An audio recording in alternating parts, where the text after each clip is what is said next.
Hello everyone, let's have more news about the Warriors, but first don't forget to subscribe to the channel and leave a like. The Golden State Warriors teetered on the irrelevance line last season, making it seem like their days of winning another title with Steph Curry were officially over. That is when the front office stepped in, pulling off the surprise Jimmy Butler trade and signing him to an extension before he played a single game. The season didn't end as the Warriors hoped it would. Curry's injury derailed it, but the title window remains open with their superstar guard, Butler, and Draymond Green. As ESPN's Bobby Marks said, the Warriors' free agency relies on what happens with Jonathan Kuminga, who will be a restricted free agent. If he re-signs with Golden State, that will severely hinder what else the team can do in the offseason. Like other teams in the world of the CBA, the Warriors need to find a way to improve their roster without paying a high price. Is there a proven winner out there that Golden State could get for cheap? Yes, there is, and it happens to be someone who fans have wanted to see on the Warriors in the past. Bruce Brown will be an unrestricted free agent this summer. He spent the last half of the 2024-25 season with the Pelicans, a team he shouldn't want to stay with if he wants to win another title. The new regime in New Orleans might not want to keep Brown anyway. Golden State could take a page out of Denver's book, signing Brown to a low-cost contract and hoping he'll help them win a championship. He did that with the Nuggets as a key contributor off the bench in what was his best season in the league. Brown averaged 11.5 points, 4.1 rebounds, 3.4 assists, and 1.1 steals per game in Denver 80 contests, shooting 48.3% from the field and 35.8% from three. Now let's go to another video. Don't forget to leave a like. This one to get a little bit dicey in the comments section. What's going on, Dub Nation? You're watching Warriors Today by Chat Sports. I am your host, Tyler Smith, and on today's show, we have a new major report from a very tapped-in Warriors insider that says the Dubs are, quote, very likely to keep Jonathan Kuminga as he enters restricted free agency in about a month. We'll get into all of what Monty Poole of NBC Sports Bay Area had to say in just a moment. But first, make sure you are subscribed to the channel. This is why you subscribe. When we hear Warriors news, we're making a video for Dub Nation. This report came out only a few hours ago, and we had to bring you guys the content on a Friday. And we are on the road to 100,000 subscribers here on the channel. So join us as we're covering the Warriors all offseason long, and turn on your notifications as well so you never miss a moment. And right when the Warriors news goes down, you hear about it here at Warriors Today. All right, here is the first of many quotes that Monty Poole had on Jonathan Kuminga's future here. He says the tea leaves as well as scuttlebutt around the NBA is that the Warriors will very likely find a way to hang on to JK. Find a way? I mean, that doesn't make any sense to me, to be quite honest with you. It seems like we've heard from multiple reports that Golden State and Kuminga are going to explore sign-and-trade options this summer. So find a way to keep Jonathan Kuminga. They might have to, they may unfortunately luck into keeping Jonathan Kuminga this summer. Look, this is not the news that I wanted to hear, not the news that I wanted to make a video about today, but we have heard over about the past week or so that financial restrictions could cause Jonathan Kuminga to remain in Golden State, with a trade being pretty difficult to kind of, come together at this point. Like, there's more reasons than just that Jonathan Kuminga could end up staying with Golden State in free agency. Like, the landscape across the league as far as salary cap goes is that nobody has money. Like, there are two teams that have more than $20 million available in free agency this summer, and one of them has only $24 million. And, like, they're not expected to extend a offer sheet to Jonathan Kuminga. And the team that has all the bread, the Brooklyn Nets, are not expected to extend an offer sheet to Jonathan Kuminga this summer. They have $55 million, and they're not going to offer him the bag. So that's, another team that potentially might not be out of the sweepstakes here. And then when you look at the trade market, like, we don't know what NBA teams view Jonathan Kuminga as, and we don't know what Golden State views Jonathan Kuminga as in a trade. So whatever comes back could, not be worthwhile for them. And it could also be very difficult to get a trade together, because we know the financial constriction, the things that make it difficult Jonathan Kuminga trade, like his salary being 200 or 200% of whatever Golden State gets back in a trade. Like, that's going to be very difficult. You might even have to get a third team involved when you're talking about making a Kuminga trade. So a lot of moving pieces have to correlate in order to get this done. And at the end of the day, the people in the Warriors building want to keep Jonathan Kuminga long-term, i.e. the Warriors owner, Joe Lacob. And we saw this a couple of weeks ago at one of the first Golden State Valkyries games in the WNBA. Lacob sitting courtside with none other than Jonathan Kuminga, who we know was heavily influenced by Lacob when he was drafted to Golden State. Like, Lacob's been a huge influence in keeping him out of trade talks, and it looks like he's going to be a huge influence in keeping him in Golden State long term. Is when you bring a guy to a WNBA game, a team that just was created, and these are their first home games ever, you probably want to leave an impression to the fans in that arena that this is a guy that is going to be a part of the Warriors. Is that exactly what I want? No, but that's what it seems like Joe Lacob wants at this point. And look, Mike Dunleavy, the general manager, could believe in him as well. He is been vocal about Jonathan Kuminga's strengths and talent in this league, and the positives that there would be to Golden State keeping him. Remember what he said in the exit interview when the Warriors season ended? He said, look at the things JK does well. Getting to the rim, finishing, getting fouled. These are things that we greatly need. We know he can bring those to the table, and it's not hypothetical. It's not a guy that in the draft we think we can do it. He's shown it 4 years he can do that. For that reason, we'll try to bring him back. So it looks like the Golden State front office doesn't hate the idea of Kuminga being a part of this Golden State Warriors team next year. But it's unfortunate because if you do this, it really makes it a lot more difficult to improve this roster around the margins. And we know how Steve Kerr seems to feel about Kuminga in his rotation. And look, when you're going to be paying this guy $25 million, he's going to be a major factor, and trying to bring another guy in or two guys in for that salary range is going to be impossible with Golden State near the tax aprons. And Steve Kerr, he went on the Kawakami podcast, said that he can't play JK 38 minutes a night, and then Kawakami came back with saying that Steve Kerr probably believes he can't play 25 minutes a night. But in the exit interviews and all this stuff, talking about Kuminga, Kerr said that he will run more Kuminga, Draymond, and Jimmy Butler lineups to start next season, which is probably going to be needed. If you're going to pay this guy money and put faith in him, then you got to play him with your best players, even though it probably doesn't fit all that well. It was a very small sample size that we got this season. They didn't get to incorporate Kuminga into the lineup until over a month after Jimmy Butler was established after the trade deadline. So, this could eventually work out in Golden State's favor. I'm not too optimistic about it, though, personally. Do you guys want Jonathan Kuminga to return to the Golden State Warriors next season? Yes or no? Let me know in the comments section. If you guys are a JK fan or not, this could be good news to you, but to others, it might not be as favorable for next season and potentially beyond. We'll talk more about Kuminga and what's going to go on with Golden State's offseason in just a moment. But first, I got to shout out our proud sponsor on the program, and that is Prize Picks. Prize Picks is America's #1 daily fantasy sports platform because it's daily fantasy made easy. Here's how it works. All you guys got to do is pick a lineup of 2 to 6 players and just pick more or less, whether it's basketball, hockey, where you got finals in full force right now, or baseball season in full swing, or bowling, darts, esports, or golf. You can mix and match all these different sports in the same lineup and win up to 2,000 times your money. PrizePicks always wants to make it easier for you guys to win some bread as well. So they offer deals like Taco Tuesday, where they discount player stat projections, or Flex Friday, like today, where if you place a flex play lineup, which means you don't have to green out all your squares,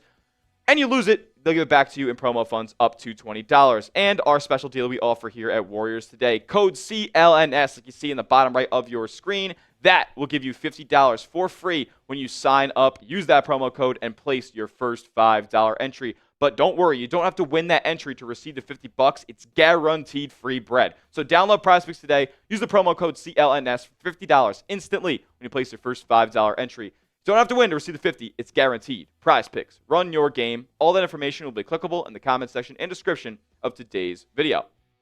Okay, so there is more to that Monty Poole quote. It wasn't just 2 lines of dialogue there when he went on the Dubs Talk Live podcast. Even with a new deal for Jonathan Kuminga, that does not mean, according to Poole, that he's going to be staying with the Dubs long term. This could be a situation where they look to move off of him as soon as potentially next season after he signs an extension this summer. Poole continued by saying this: it doesn't mean he's going to be the long-term answer. They'll just move him later, because what seems pretty clear in talking to people, that even people who I guess you could say are JK backers with the Warriors don't see him as a guy that's going to lead them to championships. You think? I mean, it's year 4. There's all this talk about commit. Oh, he's only 22. He's been in the league 4 years. He's got a full contract under his belt already.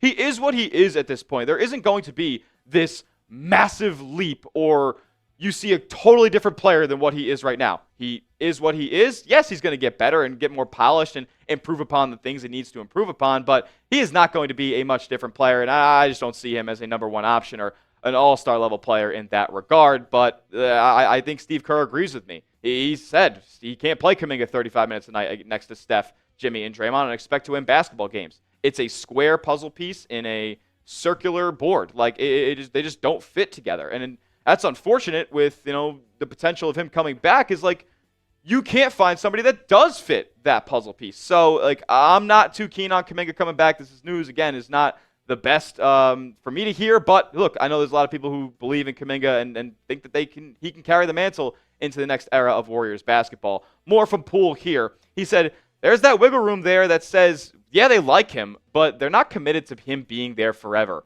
We'll see where it goes, but right now there's nothing finalized, and there won't be anything finalized for a while. So these next 3, 4, 5 weeks, they're going to be interesting. So, yeah, they very much are. And if Kuminga does end up re-signing, he becomes trade eligible after 6 months, but like I just don't want to get to that point. Like I want there to be a deal done this summer, and I know it's going to be difficult, but it's just going to have to be a bullet the Golden State Warriors have to bite. Like you're not going to get maybe a player that's as good as Kuminga or puts up the box score stats that he does on a nightly basis. But what you can do is find a guy who fits a whole heck of a lot better than 0-0. I've seen enough at this point. And Kuminga overall, like I'm not trying to trash him completely as a basketball player. Even though I'm not the biggest fan of him, I can't deny that he has talent. When Curry goes down in this second round playoff series, like he got buckets and he was doing it efficiently and he was playing like he wanted to make money in this league. And I think he will. I just don't think it should be with the Golden State Warriors. At this point, like the gaps that he has in his game, the inconsistencies, they just don't align with this 2-year window that we're looking at with Steph, Jimmy, and Draymond. Like, you can't pay a guy all that money who just continuously either doesn't fit or makes mistakes or tries to play me ball more than we ball in a very much we Golden State Warriors offensive system. So it just doesn't make sense as a basketball move, as a financial move, to bring Kuminga back, try to get a deal done this summer. So this kind of nightmare is over because you don't want Steve Kerr, Mike Dunleavy heading in next season, training camp, after games. What if Kuminga gets another DNP? Do we want to be asked more questions in the pressers? Like it just, why do we want to continue this awkwardness that just doesn't need to happen? Find a trade partner this summer, even if it's a player that's not as good as Kuminga, then so be it. Hopefully he fits a little better. I think 90% of the league would fit on the Warriors better than Kuminga does. And look, J.K. should want a fresh start too. Like he is a talented basketball player, an uber athletic, athlete in this league. And he could see big-time numbers somewhere else. If he wants to think about his long-term NBA future, because, yes, he is 22, like, go to somewhere else where you can put up inflated numbers, like, and get yourself that next contract. Like, what's the next deal going to look like for Kuminga if he doesn't fit in Golden State and further tanks his value? Like, it was in an all-time low heading into the postseason. He kind of recouped a little bit of it, going in after the Timberwolves series, but look, I fear that it's going to go down the drain again if he comes back to Golden State and those same inconsistencies rear their ugly heads. And like with Kuminga coming back to Golden State, this is real. Like these is a real possibility that we see mid-season trade rumors once again with Jonathan Kuminga heading into next deadline. Like I don't want the team that we are playing with in December to be broken up in February. Like we didn't see a full season of Jimmy Butler with the Warriors this year. Maybe that could have benefited them down the line and gotten them a better seed overall. Like, I don't want to have to deal with the Warriors needing to massively improve their roster by trading away Jonathan Kuminga in February of 2026. That's all I'm saying here. Like, I want continuity. I want chemistry. I want consistency throughout an entire 82-game stretch and a playoff run. So keeping Kuminga doesn't really do that because I think the trade rumors are going to pop up pretty early next season again. And unfortunate, but like remember what Anthony Slater said a couple of days ago? He said it's not entirely impossible to see this roster come back relatively as is. And look, man, I don't think that that's a winning recipe. I don't think that's a situation where you're going to be truly contending for an NBA championship. And yeah, maybe they would have this season if Steph stayed healthy, but he didn't. And the reason was because he had so much weight on his shoulders for such a long time. Jimmy Butler took a little bit of the burden away. But then they let the Rocket series go a little bit too long, and Steph had too much tread on the tires. Look, the offseason just got a lot more difficult if Jonathan Kuminga is going to return to this roster. There isn't a lot of wiggle room for them to do anything, really, to marginally improve this roster because they don't have many big money salary players. Like, Kuminga is going to be, a double-digit salary going away in a sign-and-trade here, and you would have maybe hoped to get some good talent back by including one of these two guys in that deal. Now, if Kuminga comes back, he's off the table for the summer. And these are your best 2 trade pieces when Moses Moody is going to be entering the first year of a contract extension. I'm sure the Warriors kind of want to see that through. And then Buddy Hield probably has more value in Golden State than he does like anywhere else in this league. He played really, really well, and he's voiced vocally that he wants to stay and has been a good locker room presence. He's been a net positive for Jimmy Butler in his time in Golden State. So, like, they probably want to keep him on a solid $9 million deal as well. So these are your trade pieces after he's re-signed Kuminga. Not much to work with. And then when you get to free agency, they have the exceptions that they will, be working with this summer. $14 million non-taxpayer mid-level exception. But you got to use this stuff before you end up re-signing Kuminga, obviously, because then once you make a big deal with him, you probably are a taxpayer again, or at least close to it. So maybe you don't have that mid-level anymore, and it goes down to less than half of that figure. Then you have the biannual exception at $5 million. You have 2 trade exceptions as well. Maybe you could get one of the Magic big men. That would be awesome with that $8.8 million exception, second-round draft pick, and then vet minimums, man. That's what you're working with for this summer. And things get really, really tight if Jonathan Kuminga is signed here long-term. I personally would want to get some players like a Kobe White, a Daniel Gafford, guys who are on expiring deals for next year but can play real hoops and look like a solid fit on Golden State's roster. And look, it's unfortunate that the trade market for Kuminga is shallow and the ceiling's already capped because you can't make this thing happen before the NBA draft. So in a really, really good draft pool this year, picks are highly sought after by NBA teams. And yes, Golden State doesn't have first to dangle themselves, but at least this season. But when you think about how a Kuminga trade is going to have to happen. Giannis to stay put, do you all agree with Shaq that nobody cares what market you play in anymore? I do. Sonny, you agree with Shaq saying it doesn't matter the market? Yep. I'm not going to change what he said because it was beautifully put. It was beautifully put. Eloquently. I ain't saying they need to go to LA, but ain't nobody going to Milwaukee. Yeah, ain't nobody going to Milwaukee. Talking about he need free agents' phone numbers and talk to them personally and all that. They gonna accept the call and just because of you. Politely decline. Ain't nobody going to Milwaukee, bro. That's just unfortunate. Listen, Milwaukee up and coming. I don't care what's up and coming about it. People not free good dudes that's trying to win something or be something in this NBA. They are not going to Wisconsin, man. At all. They're not.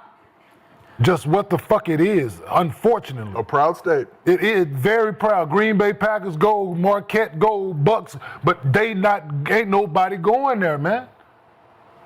They're not. It's just what it is, man. So who gonna turn down money? It ain't about the money, bruh. It ain't always about the money. Dudes ain't going to Miami. Oh, dudes is gonna go. They haven't. Those spots you're saying are going to be filled, regardless of what y'all think. Let me ask y'all. You always talking what someone's going to do. It's going to happen. What has happened so far? What has happened? That's what we're asking. What has happened? What someone's going to do 20 years from now as the proof today. We're talking about the proof right now. We've been through this. As we sit here today. 2025. Walk through this. Yes. I wasn't here, so yeah, refresh my fucking memory, please. Who has signed it? Who has signed in these places? Please refresh I traded, signed. Jog my memory. What did he just say? I heard what he said. Get guys' phone numbers. Get the social media. But this guy is not private. 1990. Yes, we're talking about a private big guy. Market shit don't mean nothing if you got a big social media presence. He don't. Who don't? Giannis. He's trying to get there. He's not Shaquille O'Neal personality. Man, Is he? The Greek freak. I don't care for what you call him. He's not the fuck fat. is, Yeah, he's like not just fat, because that's his nickname somebody gave him. He didn't come up with it. He's the two-time MVP. He's a two-time MVP. In Milwaukee. He's a champion. In Milwaukee. If he would have won that Not in the NBA? Ain't nobody coming there to join him. Yeah. In Milwaukee. All of those things he did happen in Milwaukee, yes. So then nobody else should, who came you there? shouldn't join anyone. If you're not going to come join Giannis, a proven champion MVP defensive guy. Have they done it? And why would you go in? Have they done it? I mean, he whatever hasn't you're had time saying, to I'm do asking it. you. He hasn't. Nobody has time to Motherfuckers do want to it come yet. play with the legs with LeBron James. You think they finna go to Nobody has motherfucking Milwaukee? They haven't had time to do it. They was winning. They had a winning team. They didn't. They wasn't trying to bring people in when they was already winning. We got our guys. We're winning with our guys. What do we need free agents for? They need them now, though. So who's coming? We'll see. We'll see. If he stays, somebody gonna come play with him. No, he done tried that for what, 10 years? Huh? Milwaukee. What year this is for Giannis? 10? Ain't nobody going to Milwaukee. Ain't nobody going to Milwaukee. Reality is always reality. Can you play back what he said? Hey, dudes ain't going to Miami. 12 Dudes are free agents are not going to Miami as free agents. This ain't the 90s. If you had advice, if you could give him, if you could bend his ear a little bit, what would you tell him as he's approaching sort of maybe a crossroads in his career? I would tell him they're probably throwing in his face bigger market. Doesn't matter. Social media is the market now. You go to LA, that's 50% of your contract goes to Texas. More pressure, more articles, and more stress. More stress. You know, All right, he made pause a name it. for himself. Let it play, man. So let it play all the way out. I'm fucking confused now. Because if you stand in your market that you're in, you're just as visible. But you go to LA, now you get more articles, more stress, more what? Like, well, and the good part. More recognition, more jersey sales, more off the court money. We watched it in real time. Luka jersey in Dallas, and then when he got his motherfucking ass in Los Angeles. No matter what they said, did his jersey sales not pop out the motherfucking roof? I had the first. Tom, did it not just explode? Did they lose in the first Did it not explode? Did they lose in the first That's debatable. That's the What I'm They saying lose is, in the first They lost in the short Not term, an eight. but they might have won it. Came on. Not losing, but Come on. did it? He didn't win a championship. They lose in the first round? He didn't win a game. The nigga just got traded there. Jersey sales skyrocket because what Shaq said, more and more. More and more. I hear the bad part, taxes and yeah. But there's a good part too. But you're saying that, markets don't matter. Do anybody have the Charles Barkley clip? Because this will be a contradiction to each other. Very short. Because I'm pretty sure Charles Barkley, this year, at least 8 times, has complained about the coverage of only big markets. From his side. Let me tell y'all something. Tell me something. And first of all, I want all the smoke. I don't whistle when I walk by the graveyard or anything like that. Wow. I don't whistle when I walk by the graveyard. I like that. Hey, one. man. I'm stealing that one. The Lakers are doing great. Got a long way to go. But the reason the season's been going great for the Cleveland Cavaliers and the Oklahoma City Thunder. Y'all just want to talk about the Warriors and the Lakers. They're both doing great. Don't get me wrong. If I turn out to be wrong, I got no problem with that. But y'all are idiots because y'all talk about the Lakers and the Warriors all the time. Y'all don't. The Cleveland Cavaliers have won 12 straight games. The Oklahoma City got the MVP and they are on fire. Y'all are talking about who's in second place. That's the reason I get pissed. Hey, the Lakers are doing great. I don't mind being wrong. The Warriors are doing great. But that's because you fools on other networks, which we're going to become fools next year. We'll be working on that network. Okay. But Oklahoma City and the Cavs been balling for 6 months. Y'all talking about teams that had two great weeks. Time out. It's gonna be food. So We gonna a team that's been great for all season is getting overshadowed by niggas who played 2 good weeks. I think that was The gist of it. While he's at a Laker game, He gonna be food. while he's at the Laker game, not OKC. He wasn't at OKC versus Cleveland. He wasn't Cleveland versus Indiana game. No. He was at the big game talking about who they should be talking about, but he never talks about them either. So what Shaq is saying is not actually reality because here it is. You only talk about big markets because the big markets is what makes the big money, right? If you go through baseball, there's 2 motherfuckers that's standing out, right? What cities are they in? Huh? if you're referring to Shohei Ohtani, who played for the Los Angeles Dodgers, that would be And then what's the other one? If you're talking about Aaron that Judge, 6'7" motherfucker, huh? the 6'7" That's 6'7", and then Judge played for the Yankees. what's the other one? The little one. The Mets? Mets. Right, that's New York, right? I know Black Juan Soto. Okay, I know that. He's the highest paid, right? He does make a lot of money. Okay. He make a lot. Who makes the most money off Good the bottle flipper as well. Like one of them makes so much money off the field, he didn't even take his contract. Just defer that. That was Shohei Ohtani. Because he's here in Los Angeles. He's making so much money, $65 million a year, in endorsements Yeah, I got his jersey. that he don't need. Yes. Yeah, we got May or may not be using some of those funds to Same thing with use the underdog. But so the market is the place. I get that social media is a thing. I get it's a thing, Yeah, but because- it's still the same, man. Where you live does matter. If Giannis went to a big city, it's gonna change, just like it changed for Luka. Which is It's tough Shaq saying this when Shaq literally left Orlando to go to. But he's trying to say it's not back then, but it's still the day now. Shaq left Orlando because they took out a poll in the newspaper and asked the public should they pay him. And that motherfucker said no, he was hurt, he left. But that's just indicative of how small markets think. Yeah, that's what I'm saying. But there was an expansion franchise that didn't think they could afford him. The city of Orlando didn't think they could afford him. That's sick. So the poll said no. That's sick to do. So of course he benefited of going to the Lakers. The Lakers had no problem affording him though. Then we Not got- at Like all. it's not about that. It's not about that. we got Well, yeah, they the like Man that of up. Steel after Like he's talking that about movie. the contracts. Yeah, the contracts across the board is the same. Max is max, right? God. That's not the advantage of big markets. The big market is endorsements, shoe sales, jersey sales, likeness, the things that, I got GQ magazine. Have we seen a GQ magazine over in Memphis anywhere? You got Shaq Fu. Huh? I mean, you know what I'm Video saying? game. You got Kazam, Shaq a great Fu, film. Kazam, Man Like, you think Louis Vuitton is putting a billboard up in Milwaukee? I guarantee you, if they're gonna put a billboard of Giannis, who's Louis Vuitton, I guarantee that bitch is gonna be in Chicago. They're gonna put it in the big market. They not. The NBA offseason is right around the corner, and while superstars Giannis Antetokounmpo and Kevin Durant are the headliners entering the summer due to trade rumors, there are also some key free agents for teams to sign. One team that could end up being extremely active in both free agency and the trade market this summer is the Golden State Warriors after their second-round exit in the playoffs. Golden State looked like a contender during the second half of the season after they acquired Jimmy Butler from the Miami Heat to pair with Stephen Curry and Draymond Green, but they are still a few pieces away from having a championship roster.